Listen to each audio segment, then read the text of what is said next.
benar. Ya jadi kan sebenarnya yang dari tadi kita omongin tuh kebanyakan kita thinking about thinking ya. Iya, berpikir soal berpikir dah. Itu tuh jarang banget sih menurut gue masih ya dibicarakan di Indonesia gitu. Yes, saya sepakat. Oh gitu. Kebanyakan orang ketika kayak, Kak saya mau jadi pinter gitu, buku apa yang harus saya baca misalnya gitu. Soalnya definisi orang lebih pinter itu tuh kan semakin banyak knowledge yang dihafal. Untuk banyak orang, semakin banyak gue tahu banyak hal gitu.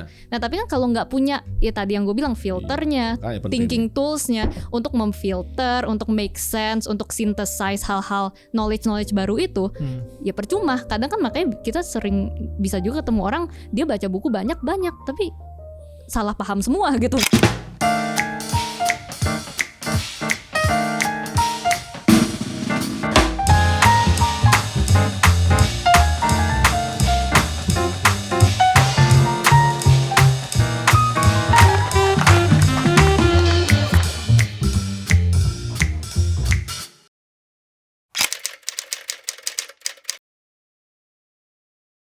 Halo semuanya, selamat datang di The Reading Chamber, tempat kita belajar dari berbagai macam buku soal lesson kehidupan. Hari ini kedatangan tamu yang saya rasa netizen sudah sangat hafal ya. Iya. Abigail Yuria. Lebih terkenal daripada kita juga sih. Lebih terkenal dari kita juga sih. Ngapain juga kita kenalin gitu. Makasih, big fan of the show. Wow, Big fan of the show. very honor, very honor. Terima kasih. Absolutely. Jadi hari ini kita sebenarnya udah ada 2 take sebenarnya. Iya, kita udah 2 take tadi. Sebenarnya 2 take ini. Oh udah di-reveal ya jadi. Gue tadi udah siap berpura-pura ini.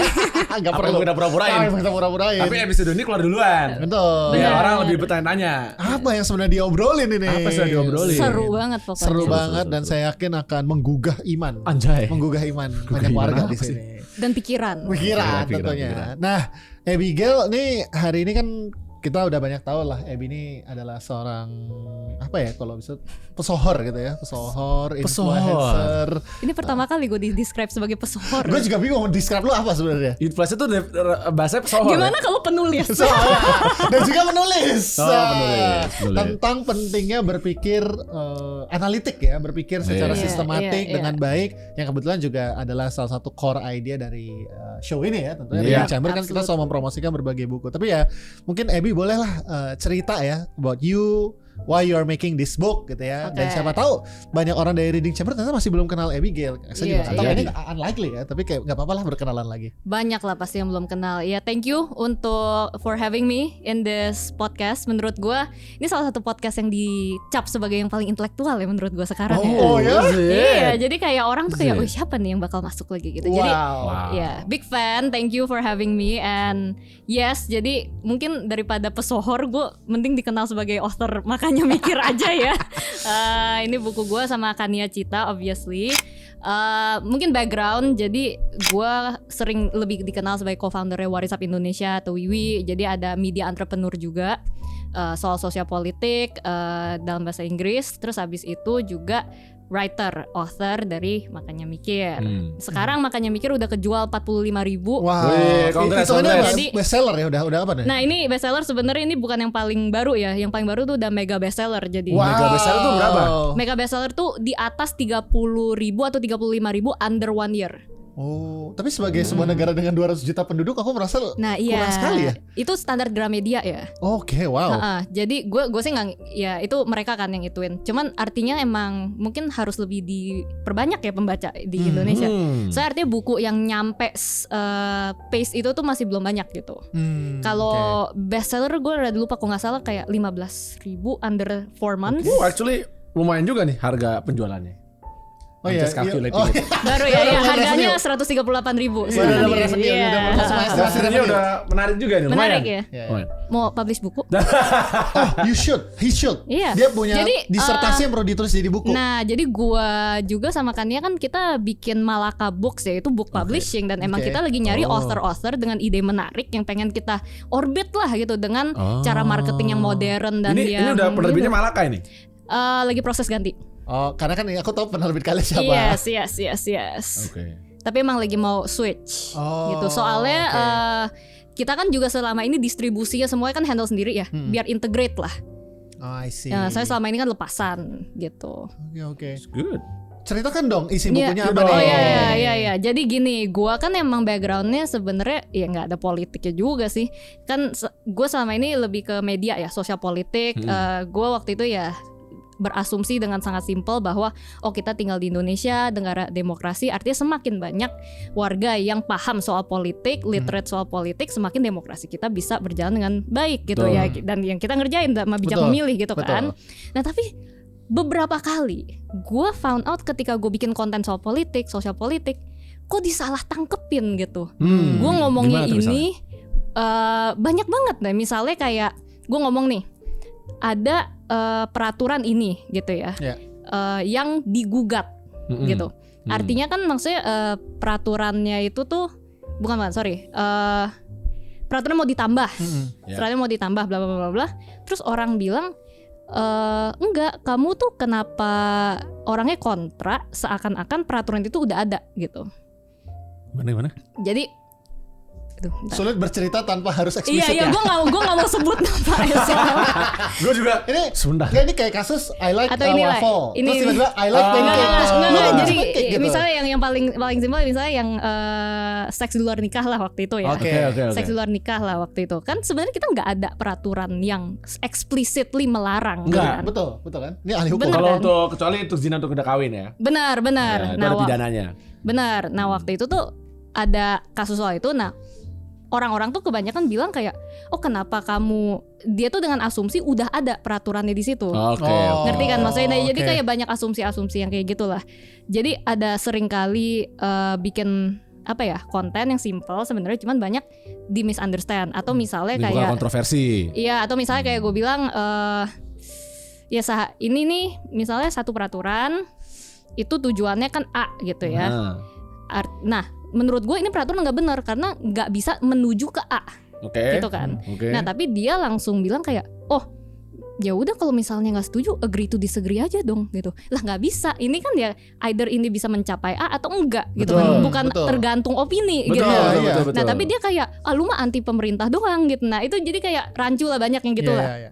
I see. Di situ gue sadar, percuma gue ngomong bikin konten bla bla bla soal sosial politik kalau pemikiran dasarnya belum dibenerin juga dong. Nah jadinya harus lebih foundational lagi nih gitu. Nah jadinya dalam effort gue makannya ya kita bikin makanya mikir. Dan ini bener-bener se-basic mungkin.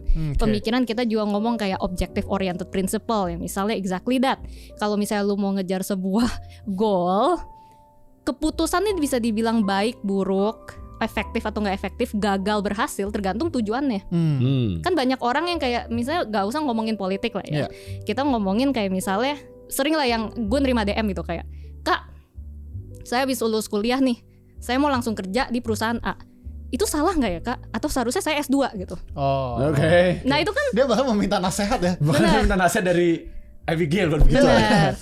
Minta nasihat ke Abigail aja itu sudah harus dipertanyakan. Betul. Gitu kan? Gue sebenarnya mau pertanyakan sih, ngapain lu nanya gitu kayak Nah gitu. tapi dalam pertanyaan itu sendiri sebenarnya kan tergantung, nggak ada benar salah gitu. Nah itu chapter pertama. What's the purpose, right? Iya exactly, objective oriented principle, goal lu apa? Terus habis itu yang tadi yang gue mention, kita juga ada bahas bedanya harus pisahin realita sama preferensi. Ini sebenarnya kan metaphysics ya. Yang kalau misalnya dealing with metaphysics ya lu harus cek ke realita, datanya apa segala gitu. Nggak bisa, menurut gue sih di luar hujan ya gitu kan, nggak bisa gitu. Lu harus keluar lihat hujan apa enggak gitu. Tapi ada juga hal-hal yang sebenarnya preferensi, yang dimana artinya lu harus kompromi atau ngikutin selera siapa gitu. Kayak misalnya tadi yang episode sebelum itu, My Hero Academia atau Jujutsu Kaisen yang lebih bagus, ya kan nggak bisa. Mana rujukan ilmiahnya gitu kan, nggak ada gitu kan. Itu suka-suka ya, gue aja. suka-suka gue. Eno bilang My Hero, gue bilang ya, terserah gitu kan. Ya objektifnya sih bisa sudah asik. Nah itu udah beda. Itu udah beda. Itu namanya udah paham aturannya, abis itu sengaja di band, ya kan. Nah tapi kan ada orang yang emang nggak paham. Gitu. Nah itu jadi itu dibahas juga. Nah jadi very very basic stuff untuk ngebantu very everyday life decision gitu lah, yang simple. Jadi bukunya ini, dan kita pakai banyak banget contoh-contoh everyday. Saya kebanyakan kan buku soal ini kan sebenarnya mental models ya. Kalau buku mental models itu kebanyakan kan ditulisnya bahasa Inggris terus translate mungkin. Ini contoh-contohnya nih. Ada berapa kita punya di sini. Nah contohnya tuh mungkin kurang relate sama orang Indonesia. Jadi gue bikin ini contohnya bener-bener yang relate kayak misalnya gue ada tulis soal insentif disinsentif. Gue ada pakai contoh misalnya kayak lu minjemin duit ke temen lu. Ketika lu tagih temen lu lebih galak dari lu gitu kan. Abis itu next time temen lu mau minjem duit lagi, lu nggak mau ngasih. Apakah lu sahabat yang buruk? Enggak, tapi karena temen lu ngasih disinsentif yang salah ya kan. Nah ya contoh-contoh yang deket keseharian lah gitu, yang very very simple. Tapi kayak gitu bisa diajarin ya. Nah, apparently. Nah ini. Tapi kan dia pernah cerita ke gue waktu itu. Jadi dia mencerita waktu itu. Ya Pram ya, mungkin buku-bukunya bukan kayak buku-buku biasa lu baca kan. Iya, ini nih lebih foundational lagi. Tapi gue lagi membaca kayak Enggak Pram, gini ya. Maksudnya serius orang masih diajarin lagi kayak begini ya. Gue juga dulu berpendapat sama kayak lu. I see. Tapi abis itu gue di-expose Ya. ke dunia yang gue tidak terekspos gitu ya. Disingkap matanya. Kalau Anda kan memang sengaja tidak mau menyingkap matanya. Oh ya udah, saya tidak mau menyingkap mata saya. Tapi memang kebetulan juga Reading Chamber mengetrack orang-orang yang kita tidak butuh mendiskusikan kayak begini. Iya, nggak apa-apa. Kebetulan bersyukur gue. Saya bersyukur. Tapi ternyata sebenarnya kebutuhan yang untuk itu masih banyak banget. Benar. Supaya mereka bisa paham pembahasan yang lu bahas di Reading Chamber ini, ngerti nggak sih? Kan itu ada prerequisite-nya yang belum pernah disentuh gitu loh. Itu benar. Nah that's completely right. Ya makanya gue ya udah buku ini kita nyasar itu gitu. Buku ini adalah funneling ke Reading Chamber ternyata. Benar. Ya buat nambah biar lebih banyak subscribernya gitu kan. Sebelum mereka bisa nonton yang elu sama Bagus Mulyadi gitu ya harus dibenerin dulu gitu. Oke. Jadi emang ya begitulah. Ini soalnya sebenarnya juga soal isu edukasi dan sebagainya. Gue juga pun sangat-sangat terkaget-kaget gitu. Bahkan sesimpel ini pun masih banyak yang nggak ngerti. Yang dibilang katanya bukunya ribet.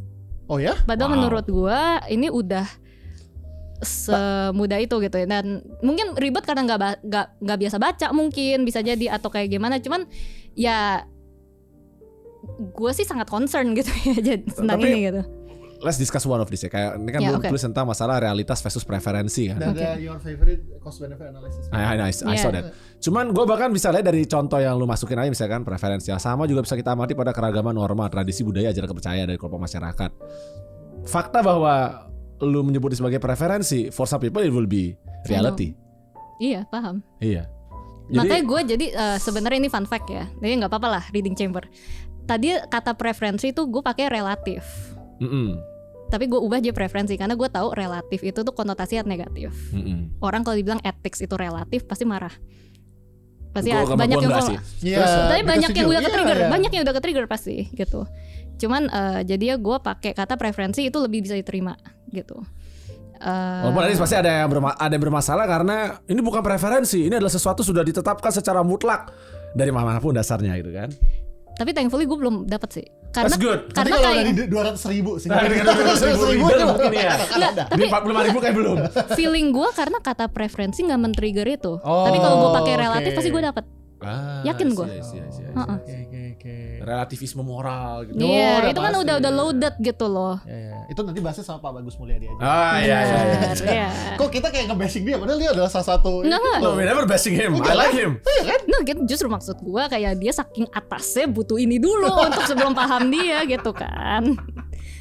Tapi aku suka banget beberapa ini sebenarnya pola berpikirnya itu kan gak cuma sekedar berpikir. Kayak ini contoh adalah probability. Ini menurut aku saya senang sebagai si paling matematika ini ya. Nah, cara menjelaskan probability ini menurut aku sangat bagus ya. Bagaimana sebenarnya suatu keputusan dan dampaknya itu kan perlu kita pertimbangkan gitu. Nah, dulu gimana caranya Abby berpikir ini konsep-konsep yang penting harus duluan sebelum dikenalkan yang lain. Gimana decide gitu. Ini menjadi framework yang menurut lo yang paling pas nih buat Indonesia. Gimana thought prosesnya? Jadi sebenarnya ini kumpulan mental model yang gua makannya pakai sehari-hari aja sih. Oh gitu. Jadi sebenarnya ini lebih ke koleksi pribadi. Nah, tapi emang kita distill yang paling dasar gitu loh. Nah, itu sebenarnya probability itu kan related ke cost benefit analysis kan. Yang dimana kadang orang tuh cuman ukur aja tuh costnya sama benefit ya. Tapi kan dalam kita ngukur cost sama benefit gak selalu skornya mutlak gitu ya. Karena kan ada potential benefit, potential cost dan sebagainya. Dan cost itu juga kan probability gak semuanya equal. Makanya gue di situ ada masukin juga soal resiko. Resiko gue supaya simple gue bagi jadi dua, ada yang fatal ada yang non fatal. Yang fatal itu yang irreversible, sama lu nggak bisa recover lah kalau udah terjadi. Tapi yang gampang di reverse sama lu masih bisa recover itu non fatal. Nah itu kan weightnya beda gitu dalam probability game di cost gitu kan. Nah itu jadi ya gue jabarin satu-satu aja gitu supaya cost benefitnya lebih lengkap lah. Soalnya tadinya kalau misalnya cuman value kan rada kurang ya tanpa probability-nya ini. Oke. Ini proses berapa lama waktu itu ngerjain sama Kania? Sebenarnya lebih dari 2 tahun sih. Oh, that's very long. Iya. Banyak bukunya ini ya, Csikszentmihalyi ya. Itu ada di atas tuh. Ada ya? Ada. You have the books there. Tapi kayak karena gua sama dia juga sibuk dan distracted gitu-gitu sih, Pras. Oh. Jadi kayak kita. Tapi yang penting selesai. Benar. Ini nulisnya buku kan yang terbaik adalah buku yang selesai. Iya, buku yang terbaik bukan selesai, bukan dalam konsep-konsep ya kan. Benar ya. Apalagi your book bahkan belum selesai. Iya. Berarti lagi nulis buku. Hah? Lagi nulis buku. Enggak ya, dulu dia disertasi gue aja belum seperti. Menurut gue harus ada pembicaraan terpisah kalau mau ngomongin publishing. Oke, boleh nanti kita ngomongin lah. Terus. Iya, gue nulis ini pas lagi kita sibuk-sibuk bijak memilih juga dan sebagainya. Jadi kayak lu kebayang lah kayak tapi kenapa memilihnya Kania dan kayak kenapa Kania juga memilih kayak why the two of you decide to like this? Jadi sebenarnya kita tuh berteman lewat sosial media ya. Especially during COVID. Jadi kita kayak kenalan lewat Zoom call. Oh gitu. Kita kenalan lewat sosmed. Jadi awalnya lewat Twitter? Enggak. Jadi sebenarnya awalnya gue bikin event, terus gue undang dia sama Sabda sebagai speaker, terus gue moderatorin. Terus nyambung. Terus habis itu si Sabda sebenarnya yang bilang kayak lu kayak boleh nih temenan sama Abby gitu. Terus jadi si Kania deketin gue berteman apa segala. Terus akhirnya ya gue juga nyambung lah sama dia ngomong-ngomong. Terus akhirnya ya udah kapan-kapan kita catch up lewat Zoom lah. Soalnya kan lagi COVID nggak bisa ketemuan in person. Ngomong terus habis itu ya catch up ngomong dia berjam-jam bla bla bla. Nah terus long story short kita found out emang gua sebenarnya ada pengen nulis buku soal mental models dan dia pun pengen nulis buku soal framework berpikirnya dia. Jadi kita pikir oh ya udah kenapa kita nggak kerjain bareng aja karena kita juga realize kita berdua punya strength and weakness yang saling complement each other gitu. Kayak misalnya Kania tuh dia kan sangat-sangat logis, yang maksudnya dia tuh kayak perfectionist in terms of logical thinking gitu. Jadi dia nggak peduli mau nulis sampai satu dissertation asal perfect gitu loh. Mental modelnya dia layout semua, potential rebuttalnya dia udah guard semua gitu. Dia nggak terlalu mikirin contoh, dia nggak terlalu mikirin yang baca siapa, dan dia mental capacity-nya itu udah overwhelm atau belum dan sebagainya gitu. Minimal kalau gue sangat peduli sama penyampaian, sama contoh, sama teknik komunikasi dan sebagainya gitu.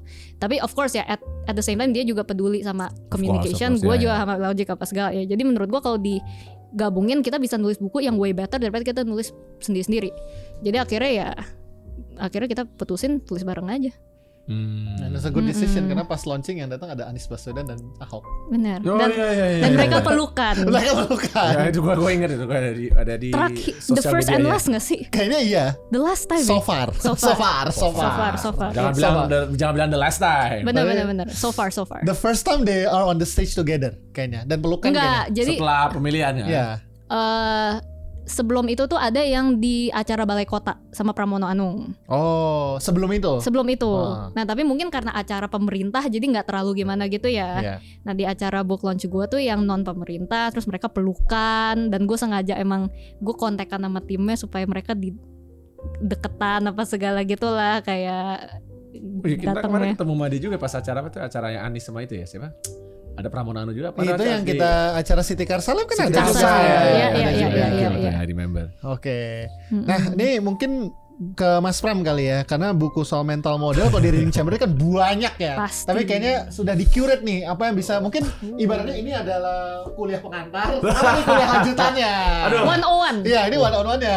403. Iya, dulu pernah kita bahas satu episode cukup panjang tuh Maxence for Thinking Analytically. Nah, ini kita ulang nih. Bagus ini sebenarnya buku ini. Dari Dan Levy ya. Itu dulu Marxism for Thinking Analytically. Menarik. Dulu salah satu contoh yang kita pakai itu kan when you are confused, try the extreme case. Sebagai salah satu contohnya.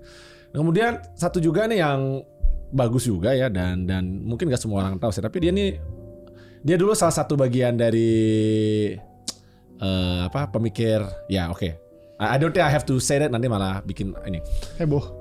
Tapi dia Daniel C. Dennett, dia baru meninggal. Oh, baru meninggal. Ini salah satu, dia ini yang nulis buku panjang tentang consciousness. Oke. Nah, filosof, tapi dia juga filosof yang sangat, jadi kalau dia udah natural philosophy in a sense bahwa dia itu nggak cuma sekedar armchair tapi banyak belajar dari sainsnya itu sendiri. Makanya dia belajar neuroscience dan lain sebagainya.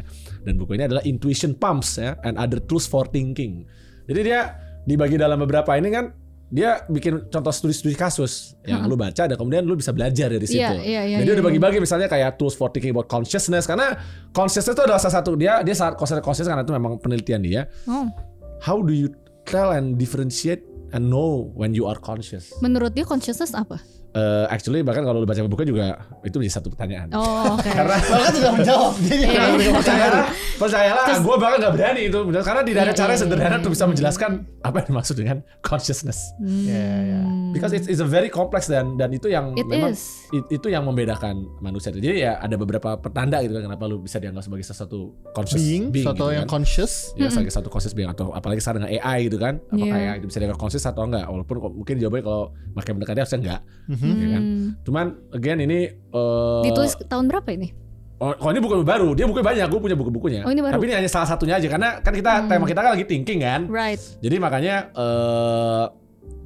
gue bahasnya buku tentang yang dia buku bikin metode buat berpikir karena again dia filosof dan dia membuat banyak buku-buku tentang studi kasus yang menurut gue bagus buat anak-anak kalau dia mau belajar lebih jauh dan melatih ininya sendiri gitu ya bagaimana kayak misalnya ada Chinese room dia taruh nih yang buat tadi membedakan antara human dengan AI. Ya kayaknya ini udah 405 sih kayaknya ini bukan I know. Bukan tidak terlalu jauh ini. But you know look again gue selalu bilang sama kayak apa Instagram gue Shokunin Master gitu kan ya, if you can get the best why settle for less. Betul. And if you can have aspiration of getting something, ya kan? Jadi ibarat kata bagus nih karena ada buku pengantarnya. Misalnya makanya mikir, after you read it, you think, okay, I can graduate.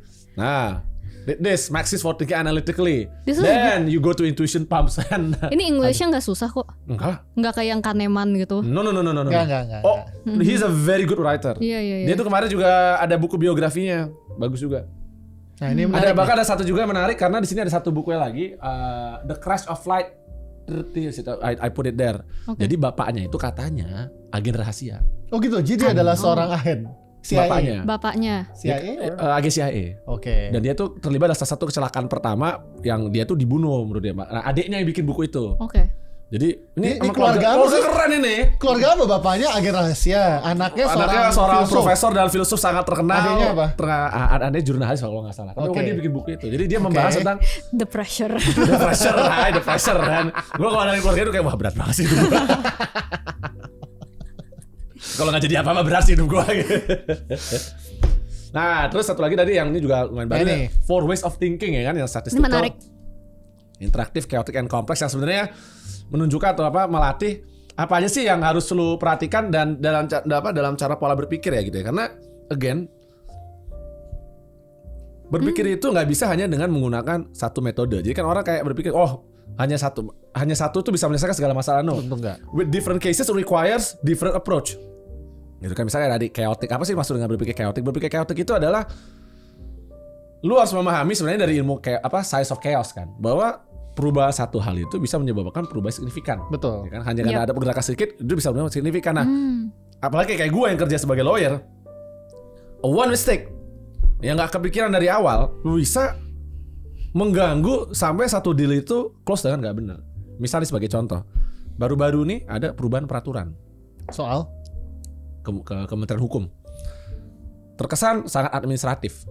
Di situ dibilang, mulai sekarang kalau kamu melakukan perubahan pemegang saham, kamu mendaftarkan kepada kepada Menterian. Kan dulu kan tuh online, sistem online nih.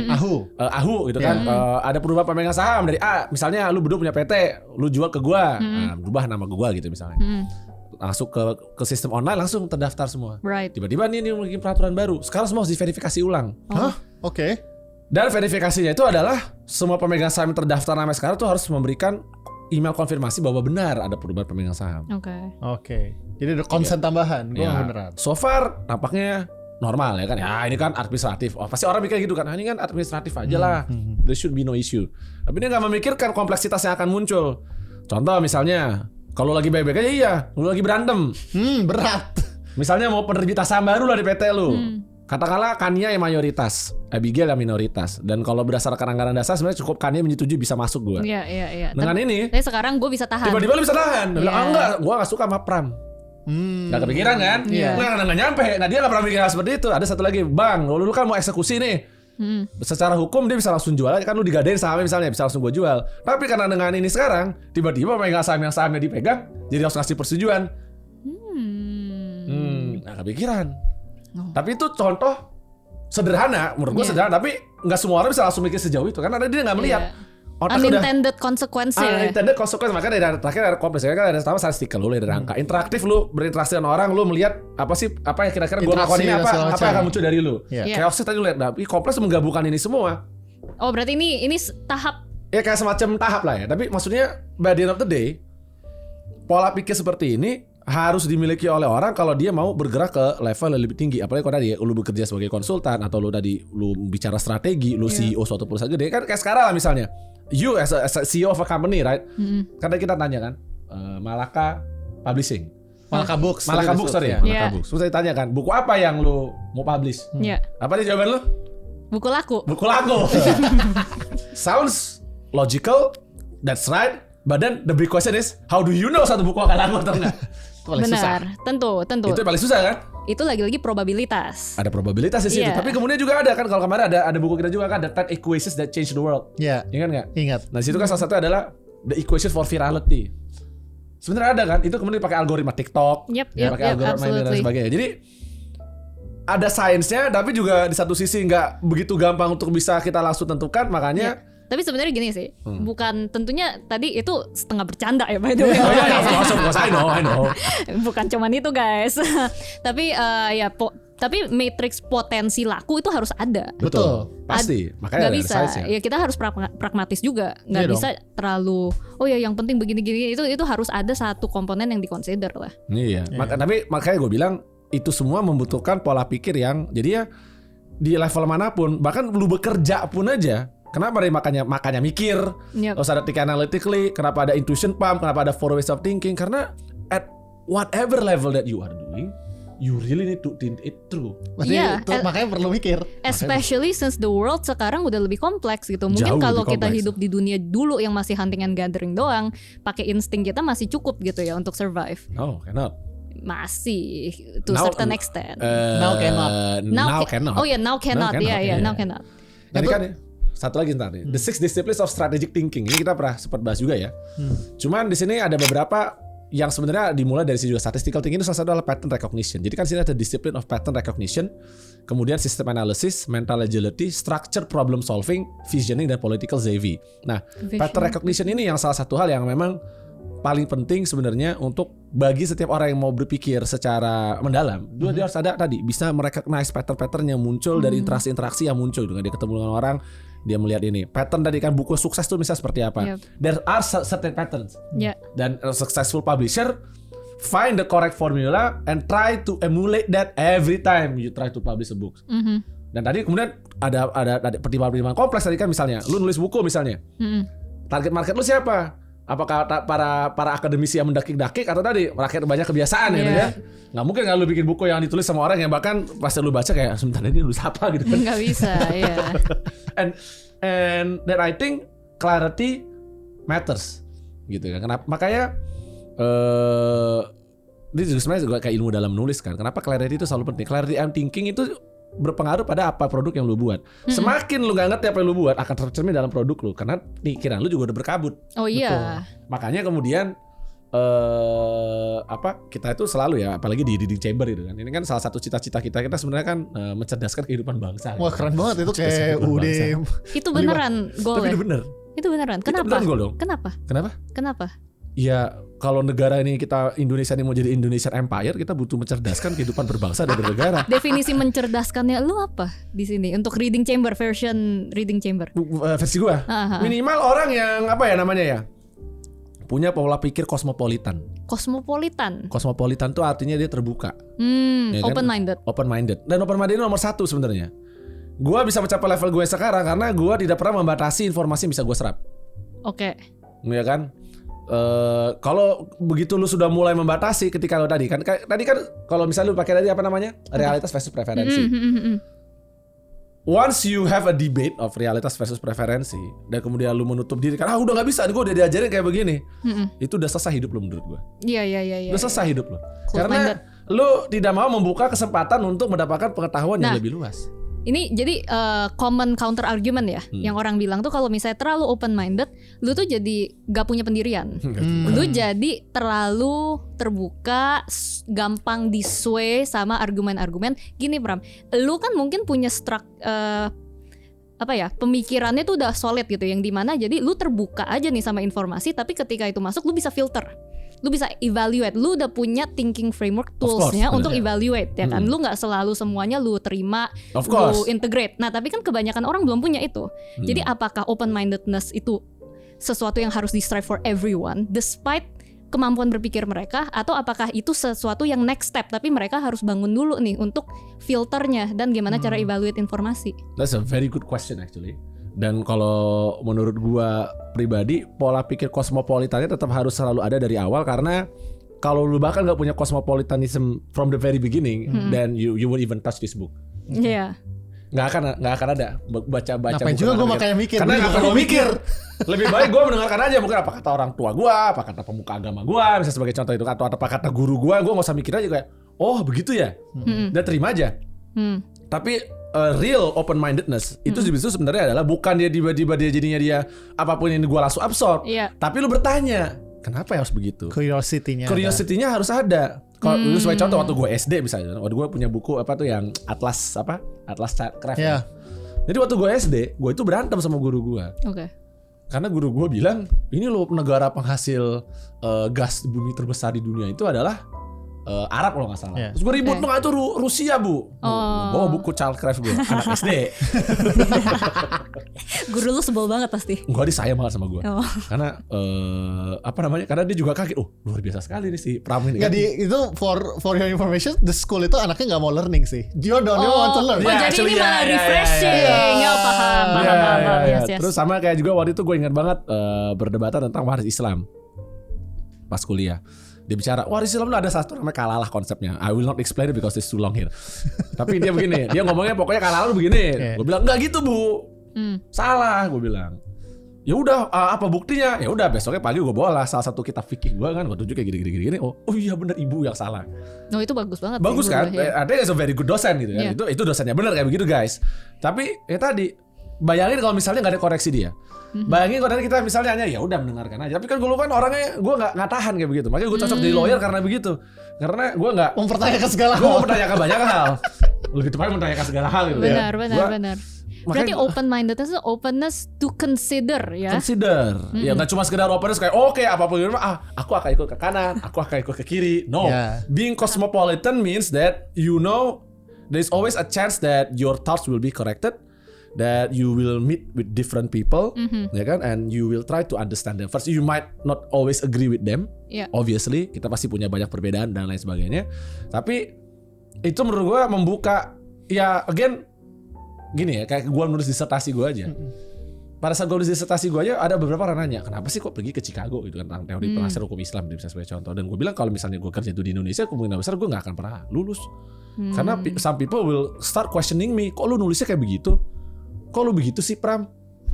Iya. Dulu waktu gue nulis skripsi gue tuh embrio dari disertasi gue. Itu aja gue sempat ditanyain sama dosen pembimbing gue. Emang kenapa kalau ditanyain? Ya kayak kok kamu nulisnya seperti ini ya? Apakah kamu meragukan atau ini? Ya ada karena berhubungan dengan iman. Karena berhubungan dengan iman. Iya. Karena ngomongnya soal keislaman. Kan makanya sekarang men-challenge dari buku makanya mikir. Gue kira di challenge tapi kok bukan. Tapi lebih kayak mempertanyakan sesuatu karena lu mempertanyakan kebenaran. Nah, itu For some people it was the truth and the only truth. Tapi buat gue it's not like that. Pertanyaannya gini. How do you differentiate between true open-mindedness sama pretend open-mindedness? Soalnya banyak orang tuh yang kayak gini kan. Gue open kok, gue consider gue mau baca buku. Gue open untuk baca semua buku. Gue open untuk berdialog sama semua orang. Tapi kan saya tidak harus percaya semuanya dong gitu kan. Nah tapi di otaknya kan dia udah punya itu kayak ideologinya dia nih yang dia pegang. Dia consider, dia open to consider potential other information, tapi dia nggak akan ngelihat karena jawabannya udah ada untuk dia gitu. Versus orang yang emang mau consider dan truly open. Nah ini kan tapi kan dua-duanya sama-sama kita in the end akan menfilter lewat lensa kita sendiri. Jadi what is differentiating between true open-mindedness sama enggak? True open-mindedness itu bahkan dengan senang hati menerima kalau misalnya suatu hari dia dibuktikan salah. Karena science has to be falsified. Berarti dan itu gue tulis di disertasi gue bilang kalau ada orang membuktikan gue salah bahwa teori gue hukum itu bisa berubah, gue kasih ini lo harus buktikan sebaliknya. Kalau lo bisa membuktikan sebaliknya, gue akan bilang saudara yang benar. Dan gue gak takut karena gue yakin gue benar. Berarti gue gak takut sama saya, tapi gue yakin orang yang membuktikan pasti susah gitu kan. Cuman gue gak takut dibuktikan kalau gue salah. Kalau gue salah kayak wow, memang lu pinter banget, lu berhasil membuktikan apa yang gue berhasil. Gak berhasil ada informasi baru. Ada informasi baru. Berarti true open-mindedness itu ketika lu gak takut dibuktikan salah.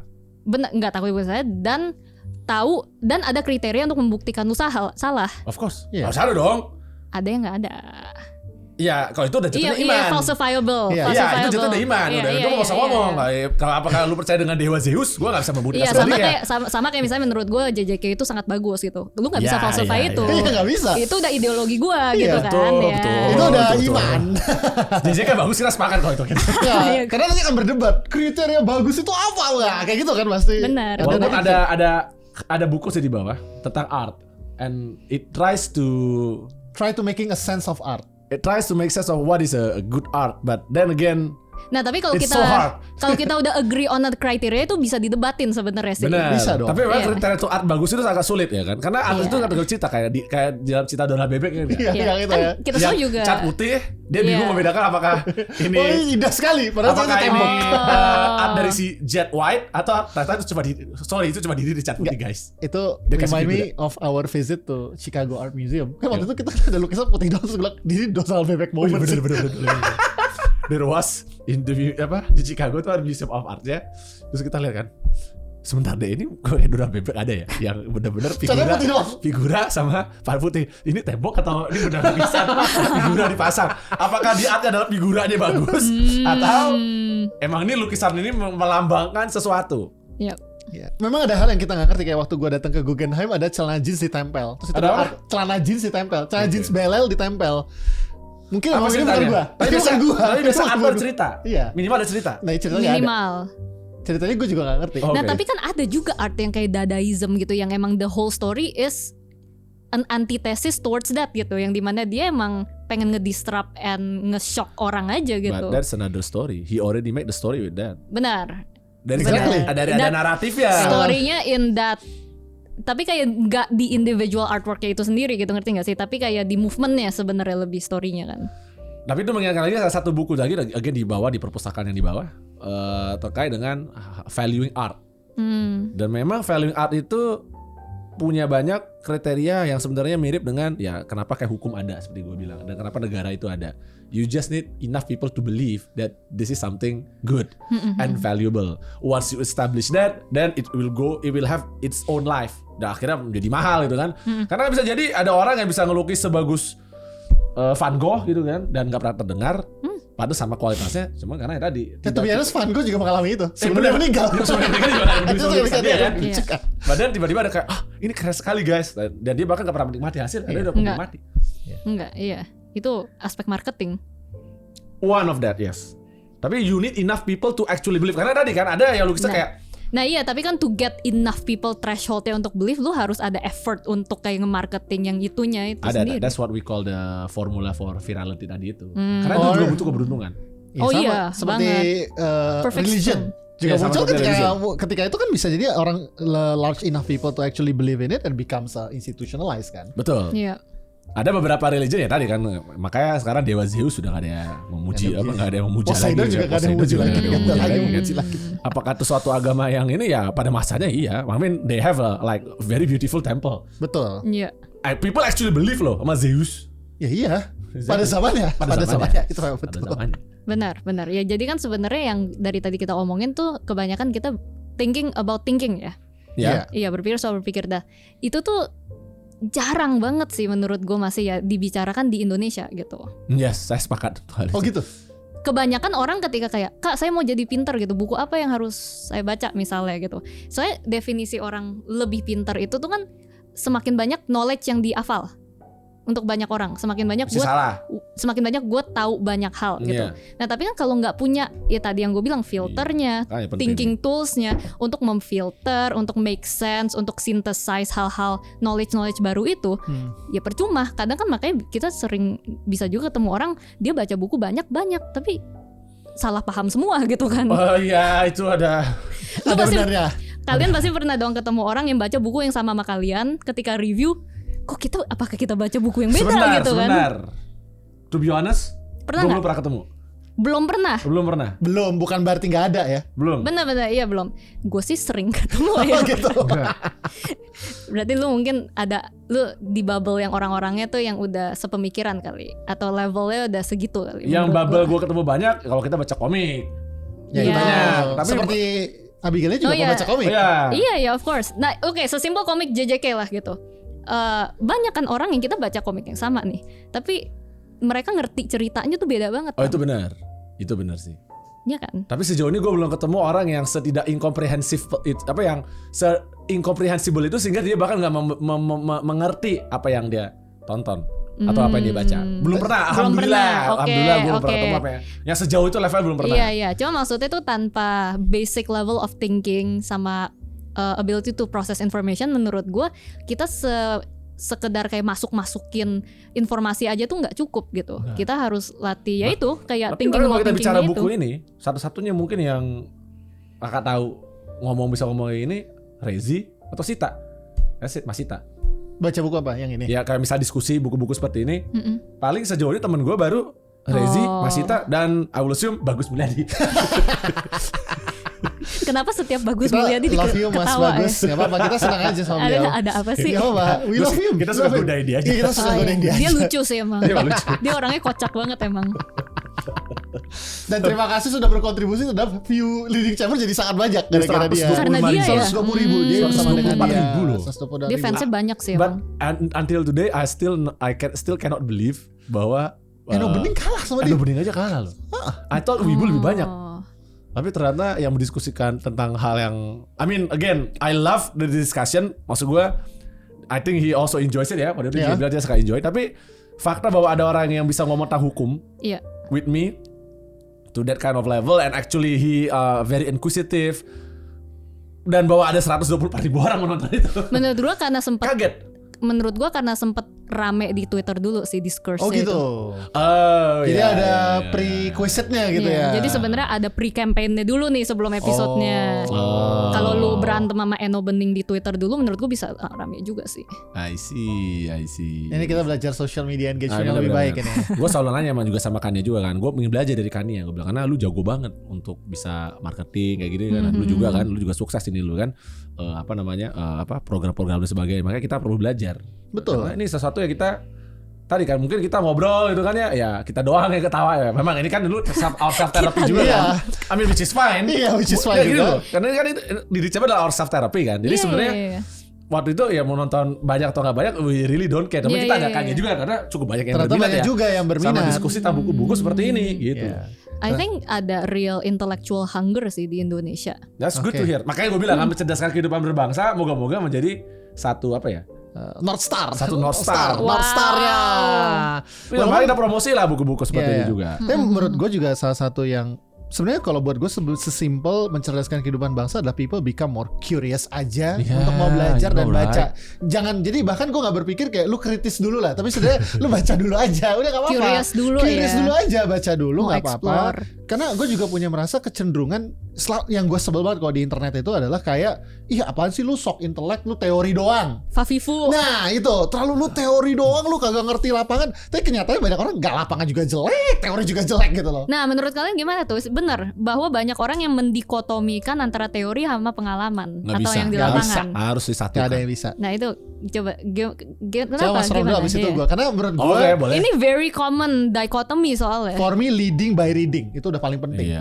Jangan pernah jadi kayak karakter di filmnya The Simpsons. I was elected to lead, not to read. itu di film. Do not be like that. Jadi kalau ada orang coba bilang udah kerja aja, atau kita nggak usah mikir, atau udah nggak usah ini, udah jauhi, udah lupain aja, mendingan jangan jadikan pemimpin. Gue sih langsung tutup poin aja. Karena apa? Apalagi gue sebagai lawyer itu kan ya. Pengalaman tentu of course matters. Kayak lu udah menjalani berbagai macam transaksi, lu tau lah apa yang akan lu hadapi di jalanan lah ibarat kata begitu. Tapi kalau lu gak punya basic yang kuat, dan ini kenapa gue suka marah sama anak-anak gue, dan anak-anak gue tahu berapa mengerikannya gue kalau udah kayak begitu. Karena kalau lu nggak tahu sesuatu karena pengalaman lu kurang, gue bisa memaafkan dan gue dengan senang hati akan ngajarin lu. Tapi kalau lu nggak memahami apa ada di dalam kitab undang-undang hukum yang paling basic, yang sebenarnya bisa lu baca setiap saat karena the book is there ibarat kata begitu kan, tinggal lu baca aja kan, dan lu bisa nanya ke gue interpretasi dan sebagainya, I will be so mad. Karena tadi lu nggak bisa kerja tanpa ada satu basic foundation atau basic teori yang bagus, nggak bisa, bener nggak? Bener. Lu membangun sesuatu itu kan, ibarat kata kita bikin bangunan aja lah. Kalau lu nggak punya plan yang bener, bentuknya bisa ambrol. Blueprint. Kalau lu nggak punya perhitungannya bener, cost-nya akan naik. Ya. Makanya kalau kata orang-orang kan ada sekarang udah nambah sebenarnya 3 hal yang pasti di dunia ini. Dulu kan apa? Pajak sama mati ya kan? Ada satu lagi joke-nya, kontraktor telat. Proyek mangkrak. Proyek mangkrak. Nah, iya. Karena memang 99% proyek itu malah bubar gitu kata. Pasti kalau nggak overcost overtime. Nah, makanya ada buku ya apa Managing Big Project, kita ada pernah bahas itu kan. Pernah kita bahas juga Flinberg. Salah satu hal yang menjadi anomali waktu itu adalah Empire State Building. Empire State Building itu jadi lebih cepat, biayanya nggak bengkak. Nah semua orang bingung kok bisa. Karena tadi dia bilang think slow, act fast. Banyak orang act slow, think fast. Think fast, benar. Wah mikirnya mau cepet-cepet aja. Dia gak mau mikir aduh nanti kalau kita mikir kelamaan ini kan. Habis itu dia act-nya slow. Orang dia gak ngerti apa dia kerja, itu lah dia slow. Nah tapi kalau misalnya think slow itu kita udah begini. Jadi kenapa waktu Empire State Building bisa jadi bagus dan cepat banget? Karena yang mendesain itu udah memikirkan segalanya. Ini contoh lagi gue sempat nih waktu itu mau bangun rumah. Udah dibahas di buku ini, dan gue bahkan sebelum baca buku ini ya, tapi gue udah mau praktekkan tuh di otak gue karena gue punya berbagai baca buku ini kan. Gue minta hitungin budget buat gue, tanah gue belakang gue beli nih, gue mau bangun rumah baru lah atau mau buka memperbesar rumah gue. Gue minta dong budget berapa nih, ya kan dikasih lah budget. Kayak budget ternyata dibagi 2 sama kontraktor dan desainer gue, yaitu budget construction basic dan budget setelah construction basic berdiri kemudian ya ngisi dan lain sebagainya lah ya. Dia bahkan belum ngisi furniture ya, tapi benar-benar kayak benar-benar baru kerangka sipilnya aja plus nanti bangunan dan lain sebagainya. Oke, lu kasih budget begini kan. Terus gue bilang kayaknya ini gak sesuai deh. Dulu lu bilang budget misalnya X, sekarang jadi 2X nih gue bilang nih. Nah itu aja bahkan sebelum mulai kan. Terus kemudian udah gak apa-apa Mbak, supaya kita bisa tepat waktu. Dia bilang gitu kan. Kan Bapak udah punya bilang 1 tahun nih misalnya. Udah kita langsung mulai dulu aja bangun yang basic ini. Nanti sambil jalan kita lakukan dan lain sebagainya. Gue gak mau, gak bilang enggak. Hitung sekali lagi, pastikan semuanya. Gue mau tahu berapa budget aslinya dari mulai basic sampai sebenarnya selesai berapa. Ternyata 3X bos. Tapi bayangin kalau misalnya gue udah bangun X, ketika gue disodori 3X kan mau gak mau kan, aduh udah X udah keluar nih kan, sunk cost fallacy. Iya. But udah. Whether you like it or not, ya udah harus keluar. It's still a sunk cost, ngeselin kan tetap kan. Iya. Tapi karena gue udah dari awal ya gue bisa menunda dulu kan. Oke, kita pikirkan lebih baik-baik sekali lagi sehingga gue bisa perbaiki supaya gue bisa menekan cost dan lain sebagainya. Tapi kalau tadi gue nggak mikir kayak begitu, gue biarin aja, maka gue akan terjebak. Nah itu dibahas di buku tadi itu. Jadi dia bisa bangun Empire State Building tepat waktu kan. Lawannya tau gak apa? Pembangunan sebuah renovasi sebuah apartemen kecil di New York. Yang awalnya dipikir selesai dalam beberapa bulan menjadi bertahun-tahun. Salah satu isunya apa? Jadi pada saat itu dia gak mikirkan dengan seksama. Ternyata pas dia melakukan renovasi, tahu-taunya itu ada pondasi apa-apa itu mesti mengubah. Jadi di bawah mesti berubah. Di bawah udah punya orang lain, berantem dulu sama orang lain. Terus di atas juga ternyata terganggu. Tambah lagi. Akhirnya proyek tadi dia pikir, selesai dalam 3-6 bulan. Akhirnya tuh orang gak punya rumah bertahun-tahun. Karena tidak pernah dipikirkan dengan seksama dari awal. Jadi kan pada dasarnya reading ini membantu kita kan di 2 hal ya. Satu, karena kita membiasakan untuk berpikir secara terstruktur dan sequential gitu ya. Kita bisa melihat sesuatu, pelajari argumennya, membantu kita dalam membuat keputusan sebenarnya. Membuat kita melihat sesuatu, membuat keputusan. Dan yang kedua menurut gue yang lebih penting adalah knowledge ya. Di satu sisi membuat kita nggak cuma sekedar fakta, tapi bagaimana cara mengolah fakta yang kita pelajarin itu kan untuk bisa diaplikasikan. Nah, kadangkala orang tuh suka memisahkan antara ini sangat teori, ini sangat praktek gitu. Padahal dua-duanya kan harus saling ngisi. Lu mengkontekstualisasikan dong ilmu lo dari buku untuk lo pelajarin dan terapkan. Dari pembelajaran terapan itu lo bisa melihat buku secara lebih kritis. Berarti menurut lu dikotomi itu karena skill issue? Menurut gue iya.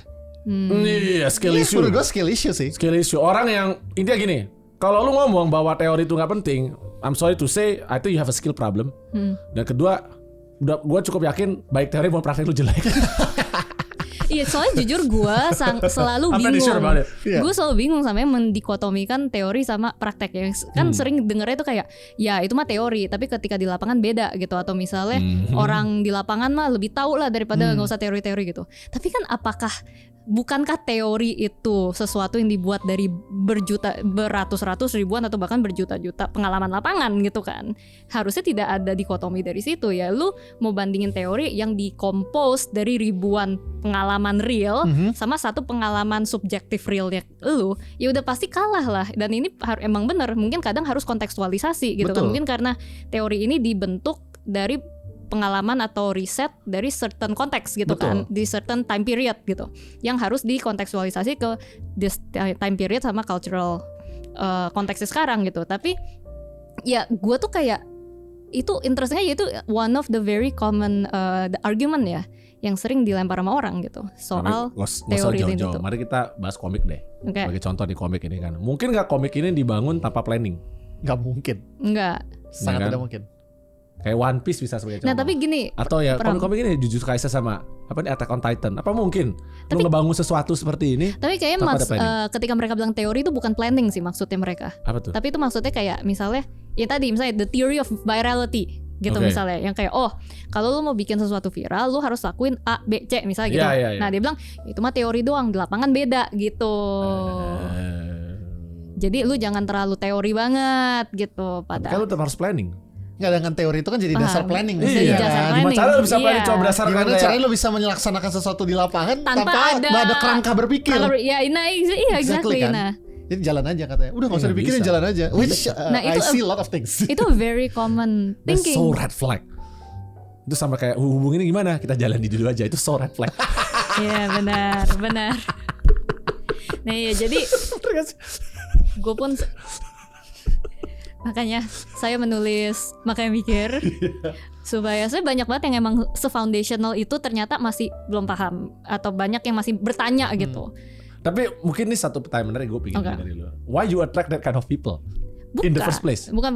Karena gue mungkin karena field of work gue. Oke. Gue kan banyak ngomong, banyak ke acara, jadi kayak banyak dapat pertanyaan dari orang, dapat DM dari followers gue apa segala, ya akhirnya mungkin semakin audience gue lebih wide, ya semakin terekspos sama different types of people from different circle lah. Dulu pun gue juga sama kayak lu, gue nggak terekspos sama itu. I see. Oke. Yeah, I feel the danger now. Nah, lu semakin terkenal, semakin reading chamber itu, lu akan, tapi nggak apa-apa, justru bukannya itu artinya lu attracting the right type of audience yang lu mau edukasi ya. Kalau nggak lu bakal preaching to the choir aja nggak sih? Ya bukan preaching to the choir sih, tapi lebih tepatnya kita memperbaiki yang mungkin sudah punya basis yang ini dulu gitu. Karena ibarat kan ada beberapa level nih. Jadi ada misalnya lu level A, gue level B, ada level C gitu loh. Jadi gue mau fokus di level B aja. I'm not trying to level A. Gue stres ntar. Tapi lu pasti akan dapat lah audience-nya kayak gitu. Dan mungkin that will be good. Mungkin karena kalau mereka level A udah ngedengerin level C, mungkin itu bisa for some people ngebantu untuk elevate. Tapi dari lu sendiri ada rencana mau bikin buku lanjutannya nggak? Katanya ada ya. Ada. Emang lagi proses bikin yang kedua. Apa tuh nanti lanjutan judulnya apa? Ada deh. Itu rahasia itu. tapi it is a play. Jangan sampai bilang judulnya mikir dong. Bukan. Tapi it is a play on this title. Tapi bukan itu juga. Bukan. Makanya masih mikir. Enggak. Kayak please mikir. Iya. Ya kita bisa menghabiskan the rest of this show untuk sebentar gue lagi. Sebentar ya, mikir dong, please mikir. Atau mikir makanya. Mikir makanya ya. Ya itu juga bisa. Kita kan tidak tahu. Bisa aja. Kita ini semua. Tapi ada, cuman ya begitulah, lagi proses. It will be like a continuation of this or like a thinking model. Ya pokoknya masih related ke inilah, udah pasti. Isi. Tapi so far feedback orang kayak gimana? Ya, gimana? Karena kan jadi 40.000 itu menurut gue 45.000 kan lumayan ya untuk di Indonesia gitu yang buku lah, 138.000 hebat. Dan kayaknya kalau gue ngeliat kan banyak yang ngasih good testimony atau pengen jadiin ini bahkan jadi kayak panduan ngajar atau apa. Jadi so far what do you see as the impact of the book? Iya, jadi gue juga sangat surprise ya. Maksudnya gue juga nggak nyangka ini bakal selaku itu, obviously gitu ya. Tapi gue surprise bahwa orang tuh bener-bener bilang red thread itu bahwa dia kira buku ini bakal ribet tapi ternyata mudah dipahami. Oke. Itu yang kebanyakan dan bener-bener kayak restructure their way of thinking. Gue waktu itu beberapa kali ngomong, terus ketemu sama reader gue, mereka bilang kayak Kak, gara-gara habis baca buku kakak, aku akhirnya dapat job offer gitu. Wow. Udah benerin kayak cara pikir, cara milih jawabnya apa segala, akhirnya dapat. Ada yang kayak Kak, aku jadi putus sama pacar. Karena refleks tadi. Benar, saya kayak yang nggak mikir pacarnya ya. Di chapter terakhir ini ada tentang rings of relationship kan kita. Jadi ini topik Indonesia sekali. Iya. Dan kita tuh udah ngomong kayak semakin lu masukin ke inner circle lu, itu tuh harus semakin compatible, soalnya dia akan semakin mempengaruhi lu. Betul. Gitu kan. Nah itu tadi itu ada yang bilang akhirnya dia putus sama pacarnya karena itu. Nah jadi gue tuh sangat kaget bahwa buku ini bener-bener dipakai jadi panduan untuk bikin life altering decision gitu. Ya menurut gue putus sama pacar, milih pekerjaan itu kan keputusan besar ya. Betul. Nggak yang cuman kayak bahkan keputusan terbesar dalam hidup lo. Bisa jadi. Kan memilih pasangan adalah memilih pasangan yang penting gitu kan. Exactly, Yes. iya, precisely. Nah, jadi itu, dan gue seneng banget aja sih banyak yang sampai waktu itu gue pernah lihat ada yang nelayan baca ini, dia foto sambil mancing ikan di boat. Ada yang sambil ngembalain kambing. Nice. Terus tapi sampai juga orang di Jepang, di Malaysia tuh banyak yang just tip gitu ya untuk kayak pada pengen baca di luar negeri gitu. Jadi pembacaannya lumayan luas juga sih sebenarnya. Dan How about people that criticizing this book? Iya. ada beberapa, tapi gue juga belum, kayaknya gue baru ketemu 2 kali ya. Oh ya? Iya. Out of 45,000. Yang beneran yang sampai dibedah banget itu ya. Terus dikritisi. Iya kayak kalau misalnya ada, gue kan nggak baca semua review soalnya banyak banget ya. Cuman kayak kalau misalnya di Goodreads ada yang bilang kayak oh ini mah terlalu simple untuk gue gitu. Nah ya kayak gitu mah gue expected. Saya itu bukan target marketnya. Lu bukan target marketnya sih. Jadi kalau yang kayak gitu gue nggak terima. Untuk gue itu bukan criticism, soalnya emang ya itu emang expected gitu. Nah tapi ada beberapa yang bilang katanya ya ada badut. Cuman menurut gue, aduh gimana ya ngomongnya? Kenapa? Bahas dong, kita harus bahas. Enggak, orangnya. Aduh.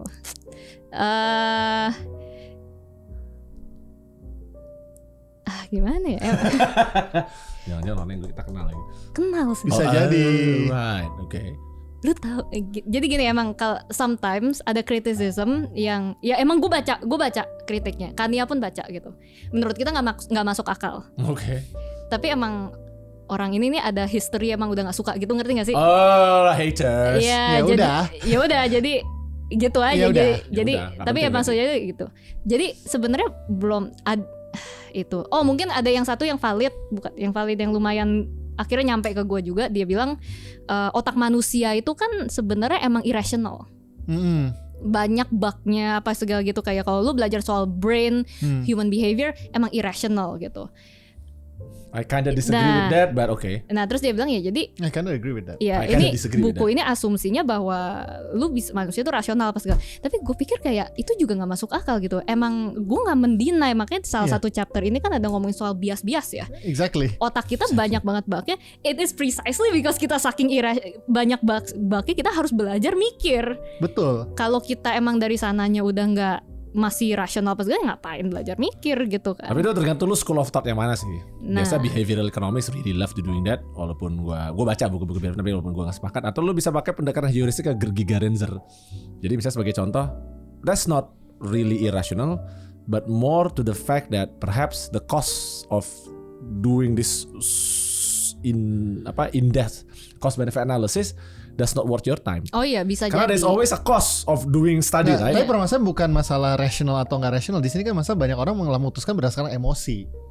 Iya. The emotional play a role kan. Iya, itu jadi preferensi, jadi apa? Emotional play a role karena tadi bahkan ada buku yang situ khusus tentang masalah membedakan antara preference, value dan lain sebagainya kan, untuk mengetahui bagaimana sih lu mendefinisikan rasionalitas gitu. Iya. Makanya sebenarnya di salah satu basic assumption di buku ini tuh kayak bahwa lu tuh harus self aware. Itu sebenarnya itu kan. Yeah. Bahwa kalau misalnya lu mau decide sesuatu berdasarkan emosi nggak apa-apa, tapi kan itu decision lu secara conscious. Oh ya kalau misalnya soal pacaran, gue nggak mau terlalu mikir lah, gue mau yang gue suka aja, gue hajar aja gitu misalnya. Ya itu kan tapi conscious decision. Betul. Gitu kan.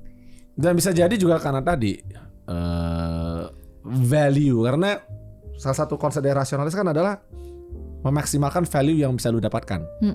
Cuma permasalahan terbesarnya adalah value yang lu maksimalkan tidak selalu sesuai dengan tadi nilai-nilai objektif tentang value yang lu harapkan. Karena tadi bisa jadi lu mendiskon nilai hidup lu sendiri. Misalnya sebagai contoh gitu ya. Ada orang-orang yang seek pleasure from really thrilling activities itu misalnya sebagai contoh kan. Dan buat for me misalnya that is a not rational decision. Not rational decision, but it's for me because I value my life so high.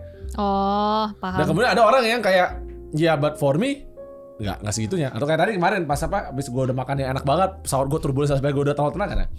Enjoy life gitu kan. Nah, tapi ada juga orang-orang makanya gue bilang ini really depends on. Nah makanya di buku ini apa yang rasional sama nggak rasional itu didefinisikan apakah keputusan lu mendekatkan lu kepada tujuan lu. Karena lagi-lagi tujuan orang beda-beda. Kalau misalnya kalau lu ya gue pengen ngerasa alive dan ternyata untuk diri gue ngerasa alive itu mendekati kematian. Dan ketika lu melakukan itu lu rasional gitu. Kan, makanya buku ini bukan untuk menjadi lebih rasional, tapi panduan berpikir untuk hidup lebih bahagia. Iya, dan bahagia orang kan beda-beda. Iya, makanya nggak masalah. Jadi value juga lu harus kenal atau value lu sendiri. Kalau gue bilang bukan hidup lebih bahagia tapi mungkin lebih mengetahui diri lu sendiri. Wow, ini jadi buku self discovery. A journey of self discovery like you said to me, right? I am in the middle of a self discovery journey. Oh, kenapa tuh? Menarik tuh. Oh enggak, after my mom's died. Apa setelah ibu gue meninggal kan kemudian dia bilang kayak ya mungkin Pram harus melakukan journey of self discovery. Menurut gue mungkin Pram ini bisa menjadi salah satu penulis di nanti Your Malaka Book sih. Nanti suruh bukunya buku self help. Gue akan minta dia untuk bikin buku self help. Discovering myself. Discovering myself, a story from capitalist and cold-hearted capitalist lawyer. Nah, menurut gue bagus itu. Into apa? Into I don't know. Itu nanti kita pikirkan. Benar, boleh tuh.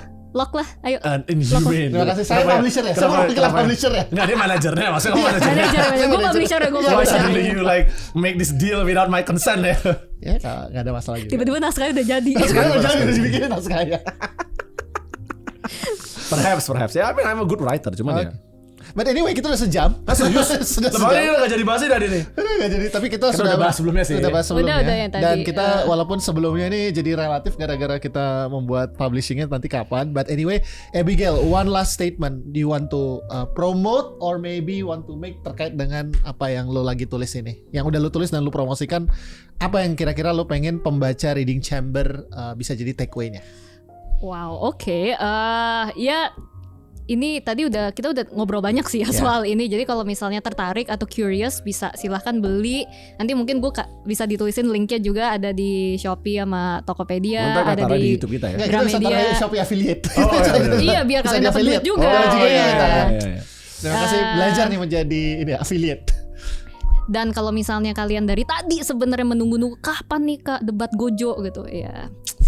Itu mungkin harus kita arrange lagi sama Ferry Irwandi ya. Nah, betul. Tadi sebenarnya kita udah ada semi debat sih, tapi lebih mendebatkan antara Jujutsu Kaisen versus apa tadi? My Hero Academia.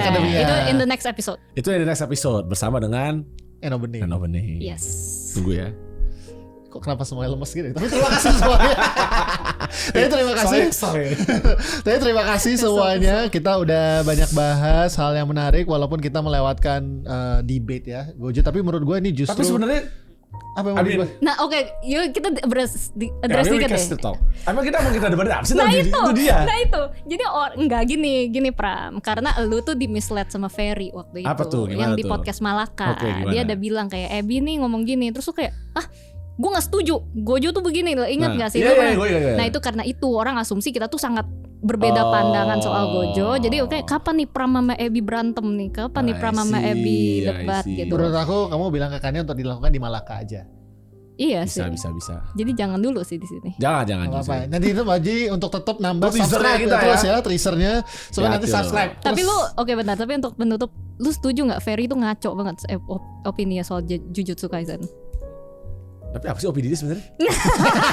Ya udah tahu kota saya. Apa opini dia sebenarnya? Atau dia kayak Eno aja tadi, professional hater aja.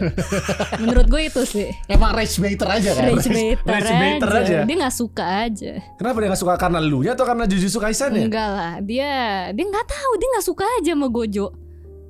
Oh gitu. Iya.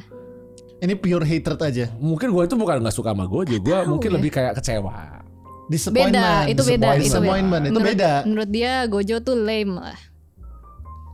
Jujur gue gak setuju soal itu. Ada sih sebagian itu kayak. Nah. Tapi lame-nya Bahkan dia gue bukan fans dari JJK ya. Tapi mungkin lame-nya dia itu beda karena again I'm so Sukuna kan. Jadi lame-nya Gojo tuh lebih ke arah kayak restrain itu gue gak suka. Sebenarnya gue dari tadi nyari clippable statement dari lu yang menghina Ferry sih, supaya clipper dia nanti nge-clip. Jadi boleh tolong. Tadi udah ada dari bagus kan lu tanya kan sebenarnya apa yang emang posisi dia apa sih itu? Iya benar, exactly. Apa sih posisi dia gue coba nanti kita akan klip itu ya.